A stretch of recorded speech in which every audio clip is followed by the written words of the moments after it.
Cafferys Premium Irish Ale.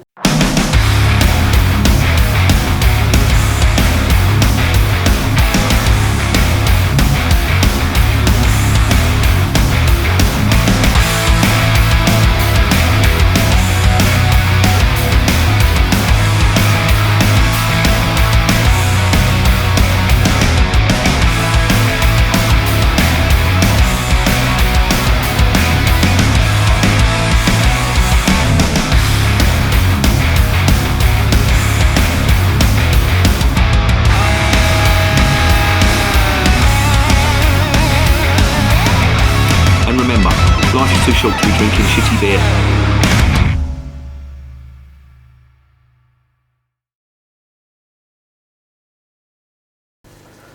Welcome to another edition of Bands, Bikes and Booze Reviews.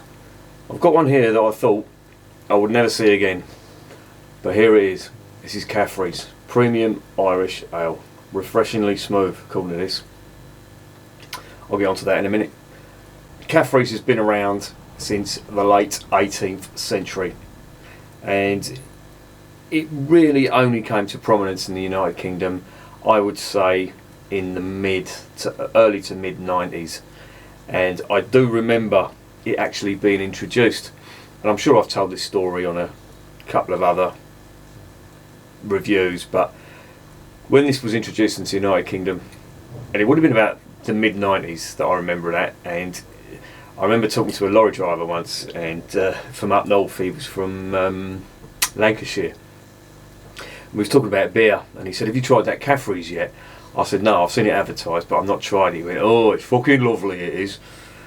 I said, "Well, have you had some?" "Oh, don't talk to me about it." And what happened was, he said in their local pub they were doing a special offer where if you drank 5 pints, you got a Cafferys glass. And he said this Cafferys glass was really nice. It was all engraved and everything. So he thought he'd give that a go. He drank the 5 pints, got the glass, went outside, fell over, smashed the glass. There you go. But there was a reason for that. It was originally 5.2%.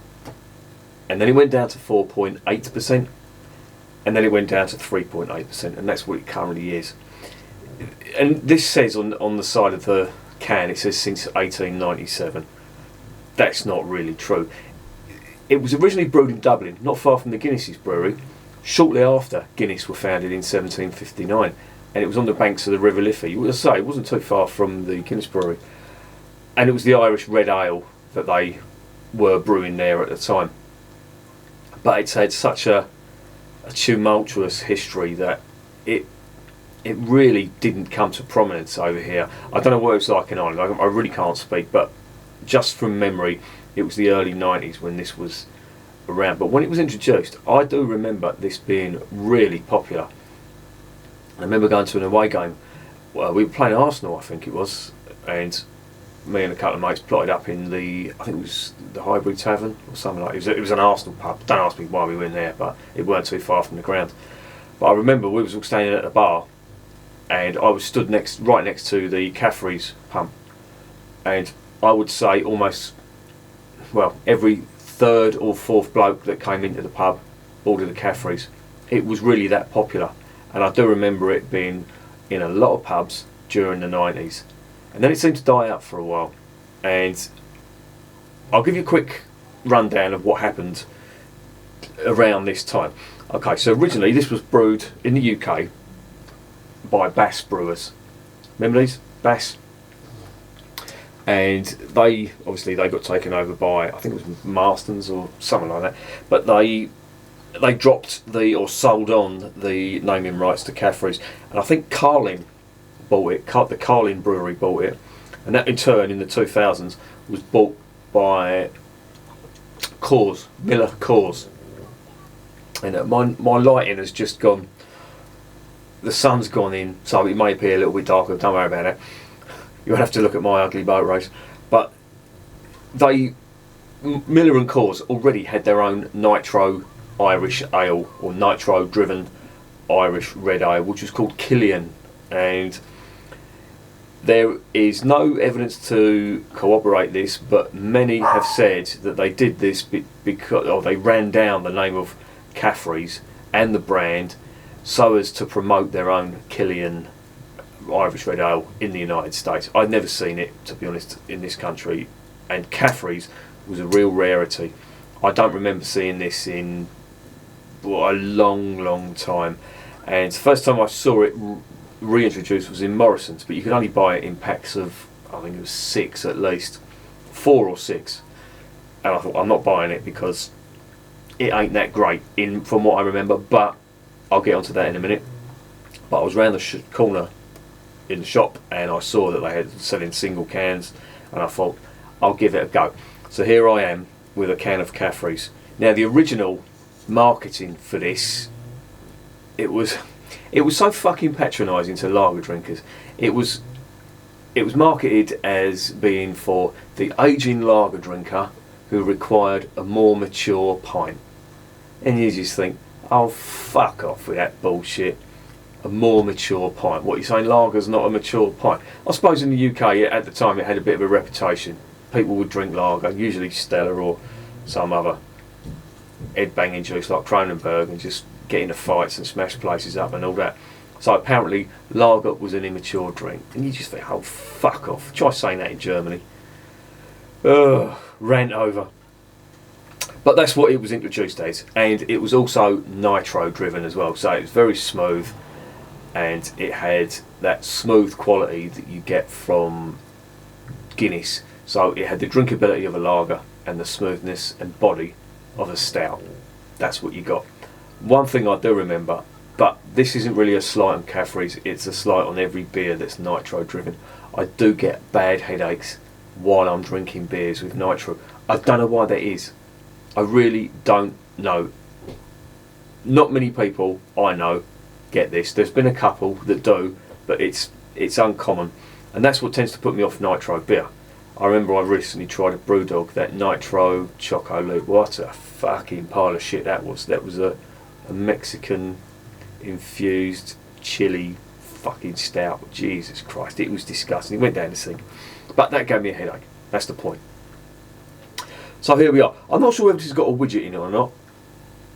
If you want me to, I'll explain the science behind the widget if there is one in here. So that won't be till later on if there's one. I don't know whether there will be or not. I think there may be, but I don't know. Anyway, let's stop gassing and let's investigate it.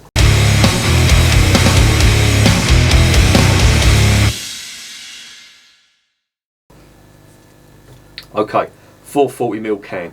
Now I know for a fact this never came in 440ml cans before. This is just the usual fucking brewers ripping off the customers and supposedly putting it behind the government saying you can't exceed the daily recommended amount of units. Oh, fuck off. I went to the dentist today and they was asking me medical questions, and they said, how many units of alcohol do you drink a week? And I was like, what the fuck is a unit? Ask me how many pints, I'll tell you. It's 3.8%, 440ml can. Ingredients. Now, I remember looking at this and thinking, this is going to be a fun one. Right, so let me just, yeah, it contains, yeah, it's brewed in Burton-on-Trent, so there's a fucking huge alarm bell right there. Trademarks of Coors Brewing, Miller Coors, you know, they're like Anheuser-Busch, AB InBev, whatever you want to call them. Ingredients. I want you to see the ingredients. Yeah. So it contains, according to this, water, malted barley, hops, and something called E150C. I had to look that up. Do you know what that is? That is caramel flavouring. So they put caramel flavouring in here. Now, I'm saying that with an air of disdain, but I'm sure I know I have somehow, not just in beer, but in foodstuffs as well. Caramel colouring. Actually, there's not flavouring, it's a colouring. It's an artificial colouring. That's what E150 is. And it will be present in a lot of stuff. Certainly a lot of beers, but you also get it in cakes, bread even. And it's a colouring. It's not a flavouring. I should get that right. Apparently it does add a little bit of flavour, but it's more for the colour. Now, if you're adding colouring to beer, well, you know what you're going to get. So this is going to be a fucking pile of shit. I want to see how much of a pile of shit it is. So there you go. And no, Percy, that's not a cue to get fed. All right.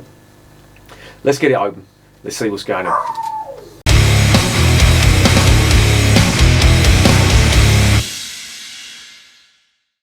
I've just realised I've got to put the mic on, so if it sounded a bit shit, that's why. So yeah, this contains a widget, and that was the noise. Quickly explain what a widget is. A widget is a ball that is put inside the can. It contains nitrogen, which will absorb all the carbon dioxide into this ball, and what it will do on opening, the pressure will equalise, it will release a load of carbon dioxide. That will give it a smooth, the nitro will give it a smooth mouthfeel, and it will also release that carbon dioxide to give it a nicely formed head as well.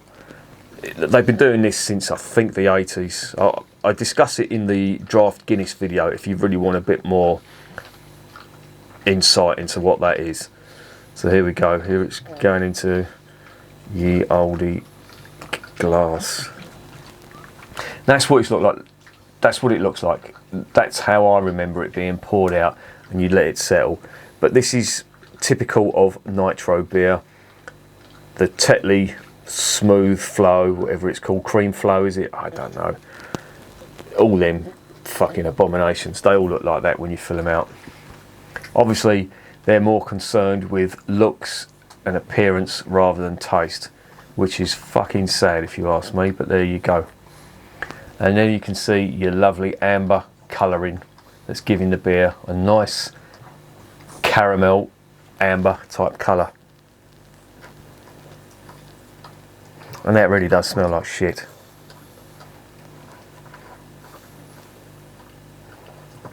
In fact, there's hardly any aroma to it at all. That original burst has now gone.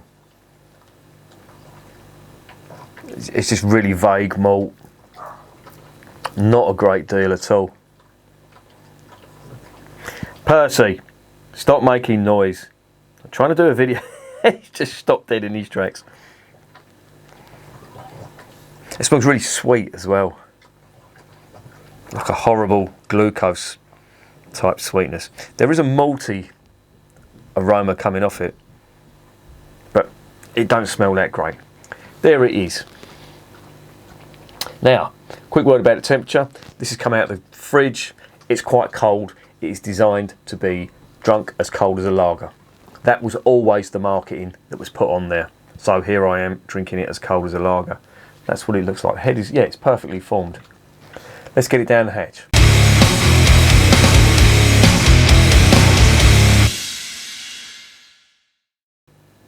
Bottoms up.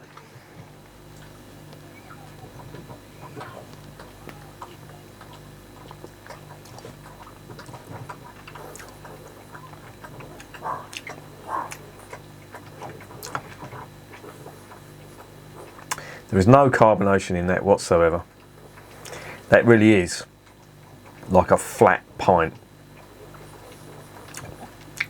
And it's got a sticky sweetness to it.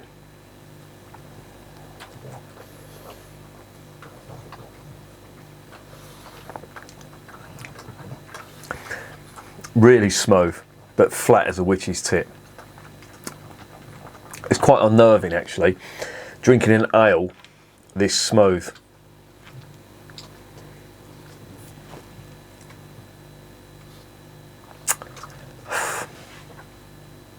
I don't know, well, I don't think I like it. It's not as bad as I thought it would be. I thought this was going to taste like a bag of shit, but it don't for it. That smell's coming back now. It smells like a typically macro brewed beer.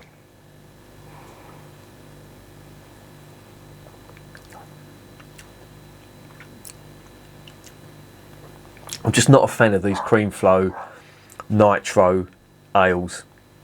I just don't like them. They just don't taste right. I like a bit of carbonation in my beer, and this hasn't got it. I've just let it warm up a little bit to see if there's any flavour in there at all, but what I'm getting when it's cold, it ain't great, so I doubt it's going to be any better when it's warmed up a little bit.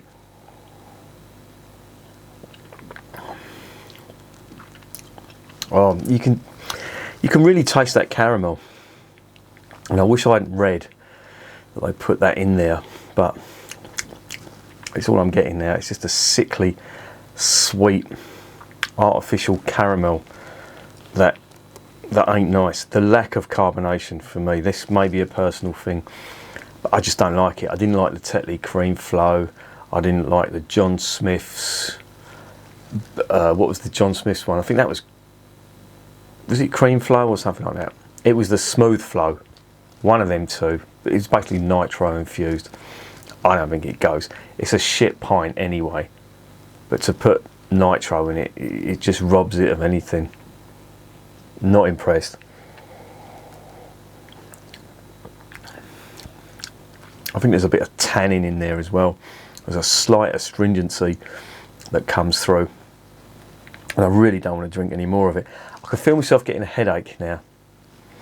Now again, this is the nitro that's in here. Oh, I see what they've done. They've got one of them. They haven't got the ball. They've got the, what's the name?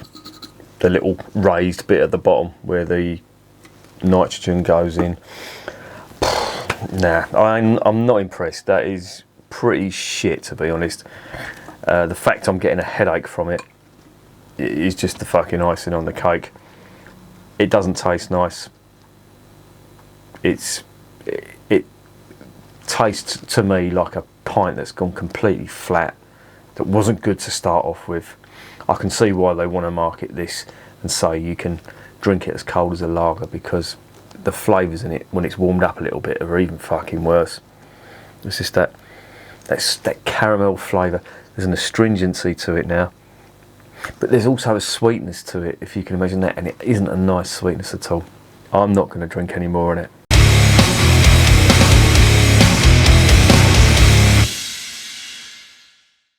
So what's the verdict on Cafferys Premium Irish Ale? I don't like it. I don't like the fact it gives me a headache. I don't like the fact it's flat as a witch's tit. I think this is going to be the last nitro beer that I drink. I just don't get on with it. It just doesn't agree with me. It gives me an instant headache, and I can feel it. It's right behind my eyes. And I was fine before that. This isn't good at all. Now, you may like that if you're a lager drinker and you find that lager tends to bloat you. Firstly, what I'd do is I'd ask, if you're drinking lager out of a can, that it bloats you, because you really should be putting it into a glass to let all the carbonation rise to the top. But if it still bloats you out a bit much, you may like this. This is smooth and there's no carbonation in it at all. And I don't mean any at all. It's like a Guinness. If you can imagine I imagine that's what's really confusing me, because it's got the body and the sort of mouthfeel of Guinness, but it's got a not a very good ale flavour. And them two combined, to me it tastes like a bad pint. A pint that's gone off and it's flat and it ain't nice. Don't like it. I'm going to give that a 1 out of 10. That's going to go down the sink, and I'm never going to drink it again. So there you go. That's Cafferys for you. A massive pile of steaming dog shit. And remember, I'm drinking this shit so you don't have to.